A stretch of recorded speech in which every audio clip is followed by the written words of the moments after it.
A balança do Gol G5. Ó, balança, ó. O que tu vai fazer? Vai estar no lugar ela. Aqui não precisa de ninguém ensinar nada, ó. Vai estar no lugar certinho. Essa aqui tu pode até apertar direto se quiser. Mas essa bucha da frente aqui, ó, é bom tu pegar e fazer isso aqui, ó. Ó. Não encaixar ela aqui não, agora não. Não encaixar ela aqui no pivô agora não, que ela vai ficar meio torta assim pra baixo, ó. Ó.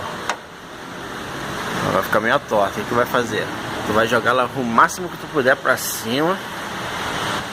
O máximo que você puder pra cima, pra ela poder ficar o máximo alinhado.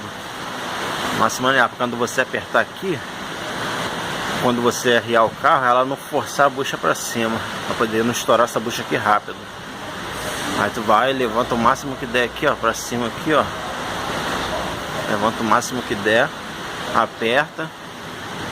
Aperta, é só arriar aqui e encaixar o pivô. Mais nada. Isso aqui serve também para outros modelos de carro, que tem essas buchas aqui, ó.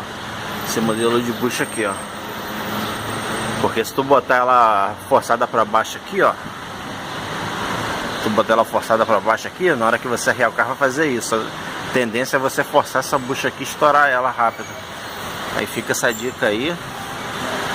Se inscreve aí no meu canal aí, deixa o seu like aí, que vai ajudar muito aí a postar outros vídeos aí, para poder o canal, manter esse canal no ar aí. Falou? Muito obrigado aí.